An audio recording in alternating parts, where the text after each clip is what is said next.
Welcome to Donmar TV News Channel. Okay, magandang hapon sa inyong lahat. It's 1 o'clock in the afternoon here in the Philippines. Magandang umaga, magandang hapon, magandang gabi sa lahat ng mga heroes natin dyan, ng mga OFWs at sa mga audience ko dito sa Pilipinas from Luzon, Visayas at Mindanao. Hello po, good afternoon po sa inyong lahat. May iba pa diyang kumakain. It's Sunday today, so happy Sunday, happy family day. May matindi tayong pag-uusapan yan guys, grabe.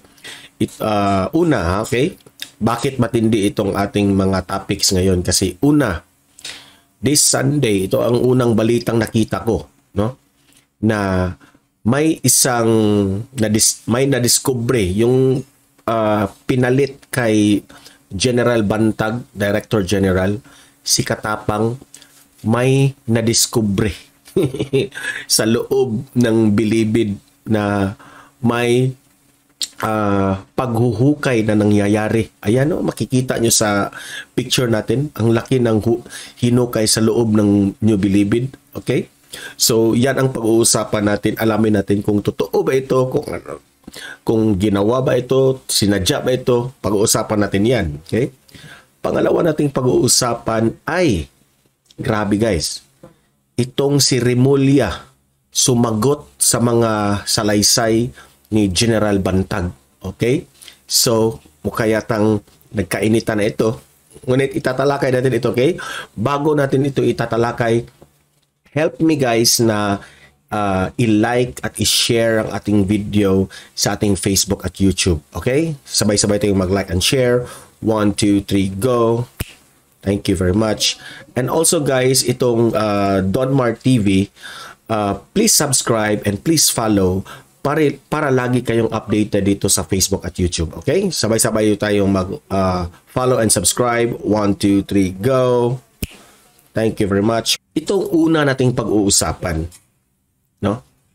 Binalita ito ng TV Patrol. So, nakasabi dito, ganito. Misteryoso, walang dokumento o anumang permit at palihim ang nadiskubring paghuhukay sa loob ng New Bilibid Prison. Ayon mismo kay Bucor Officer in Charge Gregorio Katapang, ito yung pinalit ni General Bantag dyan sa New Bilibid. May nadiskubre raw siyang may naghuhukay sa loob. Hindi ko alam, wala pang klarong detalye dito kung itong paghuhukay na ito ay palabas ba sa bilibid o itong paghuhukay na ito may nakatago ba sa loob doon. Okay? So, I will give you an update on this. Ngunit, marami sari-saring mga reaksyon sa ating mamamayan. Merong kumakampi dyan kay Gregorio Katapang. Meron ding hindi naniwala dito. Meron ring nagsasabing planted na naman yan. Ganun, okay? So, sari-sari ang mga reaksyon ng mga audience. Kayo mga audience ko dito, anong masasabi nyo? Okay? Mag-komentaryo kayo at babasahin natin yan kung ano ang analysis nyo dito. Totoo ba itong nangyari ito sa panahon ni General Bantag? O talagang hinukayan para magmukhang may kasalanan si General Bantag? Hindi natin alam. Okay? So, basahin natin itong mga comments ng mga netizen dito sa post na ito. Okay? Babasahin natin para alam nyo yung mga reaksyon ng mga taong bayan, mga mamamayan. Ito ha, walang bias ito. Ganyan mga Hudas lahat gagawin nila para magbukha silang kapani-paniwala. Ang tinutukoy dito ay si Katapang, no? Yung pumalit kay General Bantag. Yan. Hindi naniniwala yung isa. Hindi ko na lang babanggitin itong mga nag-comment ha. Babasahin ko ang kanilang mga comments. Panahon na panilakay yan. Diyan galing mga treasures ni Yamashita. Kanya yung opinion ha. Funny. Maraming kubol-kubol noon sa bilibid, di nyo pinapansin.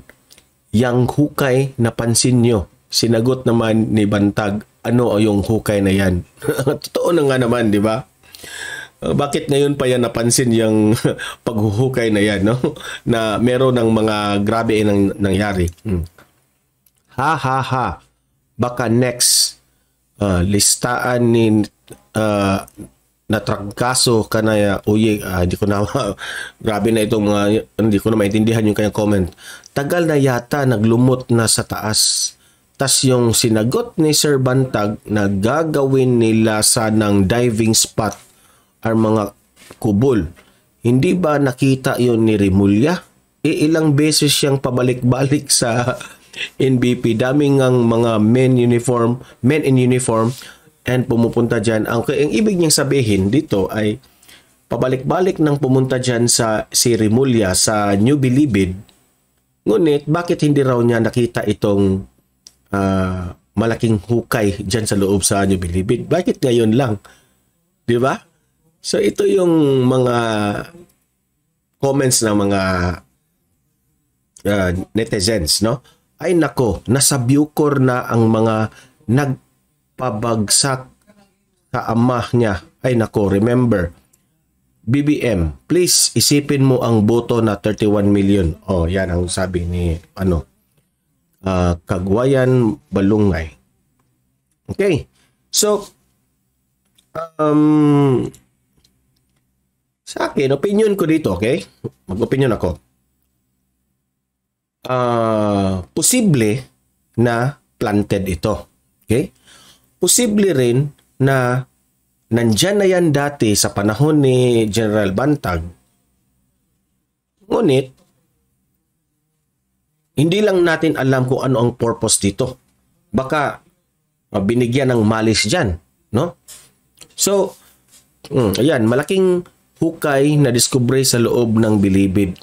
May lalim na 30 meters. Oh, malalim raw, 30 meters. Tunnel sa ilalim nito. May malawak na umano sa isang football field. Grabe guys. Isang football field ang lawak ha, sa ilalim. So, hindi ko rin alam. Baka, ito, reaction ko ito ha, labas-pasok na ibang preso dyan. Hindi natin alam, di ba? So, this is under investigation kasi breaking news ito ngayon ng Sunday. Okay? So, yun ang mga nangyari ngayon. Okay? So, we will update on this, guys. Hindi naman ako baka hindi ko pwedeng pagunahan yan. Baka kanal yan, no? Linagyan lang ng malis ito. Baka kanal ito na hindi magbaha dyan sa loob ng New Bilibid. O baka septic tank yan ng malaki para kasi ang dami ng tao dyan sa New Bilibid. Hindi natin alam. Let's try to wait sa investigation. Okay? So, anong masasabi nyo dito? Ginawa ba ito? No? Kung malaking hukay ito, talaga bang makapaghukay sila kaagad ng ganyan kalaki?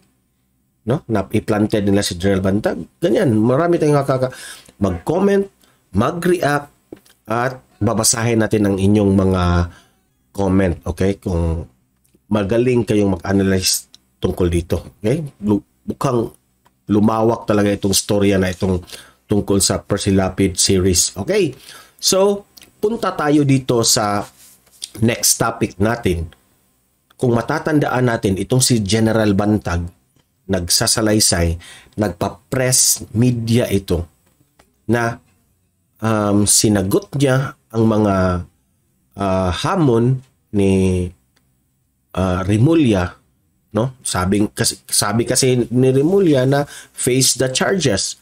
Kaya kahapon nag-vlog tayo dito, itong si General Bantag ay marami ring mga akusasyon tungkol kay Rimulya. Yung mga example dito, yung hindi magandang pagdala dito sa case na ito at nadamay pa yung anak, no? Sinali pa sa salaysay ni General Bantag na kasi totoo nga naman, sabi ni General Bantag tungkol sa kanyang anak, no, na nasangkot na may kasalanan rin. Alam niyo na kung anong ibig kong sabihin, no? Na ano rin, na may charges ng kanyang anak. Na sabi ni Bantag ay magbitiw ka na rin sa bilang sekretary ng DOJ. Yan ang mga banat rin ni General Bantag. Ngunit ngayon lang sumagot itong si Remulla kay Bantag. Okay? Sumagot ito na in-interview ito ng mga media sa press at panoorin natin itong video na ito kung ano yung response ni Remulla sa mga sinasabi ni General Bantag. Okay? So without further ado, sabay-sabay tayong mag-react dito sa video na ito na parang response ni Bantag. Response ni Remulla kay Bantag. SMNI. Truth that matters. Justice Secretary Boying Remulla has some words to suspended Bureau of Corrections Chief Gerald Bantag after the latter made multiple accusations against Remulla. MJ Mondihar tells us more. It was around Friday morning, November 11th, when suspended Bureau of Corrections Chief Gerald Bantag went live on national TV. Okay, nangyari pala ito Friday morning. Okay, pero ipinalabas ito Saturday. Spewing allegations against Justice Secretary Boying Remulla. Bantag said that Remulla should resign as Justice Secretary for lying and protecting drug lords. Bantag also accused the Secretary of Justice as a marijuana user. But in a statement on Saturday to SMNI, Remulla shrugged off all of Bantag's claims. Instead of answering back to allegations, Remulla said that talk is cheap and Bantag should face the charges like a real man. Remulla added that Bantag should be man enough to face murder charges filed against him. Alam niyo, ang ganitong investigation, we rely on the evidence. We do not speculate. We rely on the direct testimonies of people. We rely on the documents. So there's nothing political about it. It's just a open and close legal investigation. As Justice Secretary of the Philippines, Remulla says that evidence against Bantag and his correspondence is strong and that filing of charges is necessary. Mabigat, enough for us to be confident, hindi naman DOJ, no? Yung PNP tsaka NBI, enough for me to think as Secretary of Justice that it's worth filing already. That's why they filed it before the prosecutors. As the plot thickens on the Percy Lapi June Villamor-Slay case, Remulla also gave advice to Bantag, his former main man at the Bureau of Corrections. Yes. Ang pakiusap ko nga sana, doon sa dalawa na niname na at the top of the totem pole, General Bantag and Mr. Solveta, DSO Solveta, face the music. File your counter affidavits. Kunin nyo ang complaint, file your counter affidavits. Kasi why bring your case before the public and before media? Bring your case before the duly constituted authorities. Ito ho yung inatas ng taong bayan na gumawa ng tamang trabaho. Alam nyo naman yan, you're officers of the law. Sana ho, they will face the music. Secretary Remulla is now in Geneva, Switzerland for the UN Human Rights Forum, defending the Philippine government in front of the international community against issues of human rights abuses. For my beloved Philippines, MJ Mondihar. Okay. Mag-react tayo dun. So, sabi dito ni Remulla, i-explain ko ang side ni Remulla. Teka muna. Okay. Sabi ni Remulla, parang ito yung kanyang side na nagtatrabaho lang siya, no? He's just being professional na kasi DOJ siya, di ba? DOJ secretary. So, ang sabi niya dito is ang panawagan niya kay General Bantag ay face the music, meaning haharapin niya ang mga charges na itong pinagbibintangan niyang tungkol dito kay Percy, di ba? So, sa akin naman is ang kay Remulla gusto lang niya na ipalabas na kung walang kasalanan kung wala talagang kasalanan itong si General Bantag, ay mag-explain siya sa kanyang sarili. Pero marami sa ating mga mamamayan ngayon, no, ipakikita ko sa comment section, ay si General Bantag yung tinatawag nating mas pabor sila sa sitwasyon ni General Bantag. Dahil dito, sabi ni Remulla na do not sa publiko mo yung sentimiento mo. Dapat raw harapin mo itong file charges against you.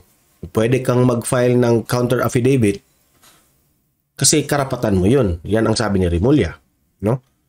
Pero hindi maiiwasan ng taong bayan na makonect itong si Remulla sa ginawa ng kanyang anak. Yung nangyari sa yun nga, no? Na nasangkot ang kanyang anak sa illegal. Tapos panawagan ni General Bantag ay magbitiw ka na sa posisyon mo, di ba? Kasi nga itong si for fair ni General Bantag ay sinuspindi ito ni PBBM dahil nga sangkot rin sa issue na yan tungkol kay Percy Lapid. So parang ganun ang pinalabas. At ito namang si Remulla ay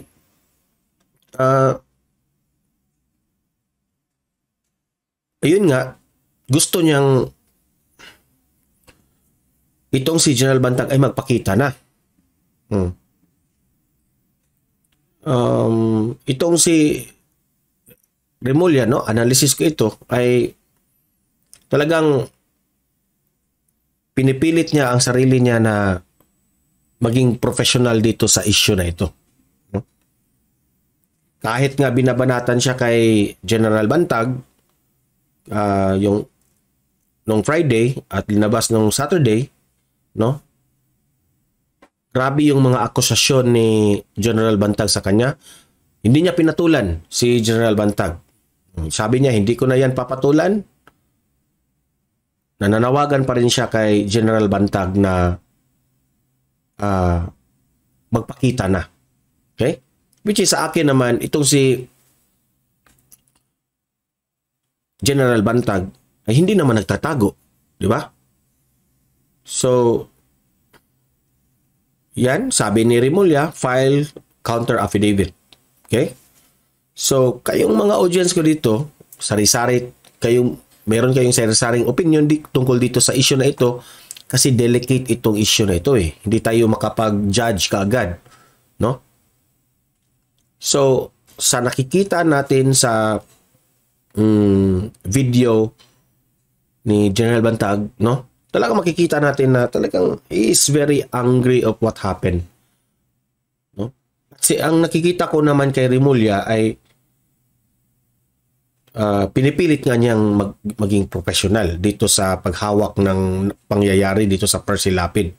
Okay? Sabi ni Remulla, may mabigat silang ebidensya laban kay General Bantag. Okay? Sure na sure sila na ang mastermind dito ay si General Bantag. Yan ang ipinalabas ng PNP, DOJ, NBI with DOJ Remulla. Okay? Malaki ang kanilang ebidensya tungkol kay General Bantag. Okay? So para sa akin, hayaan na natin ang korte dito, no, sa preliminary investigation kung ano ang kanilang decision basing sa mga ebidensya na inilatag sa both na kampo. Okay? May mangyayaring ganyan kasi. Okay? Korte na ang makapagsabi dito. Okay? Sa ngayon, opinion ko dito, no? Aking sarili ito, ha? Aking sarili ito. Respect my opinion. Hindi nga, wag kayong magalit sa akin. Iba-iba ang ating opinion tungkol dito.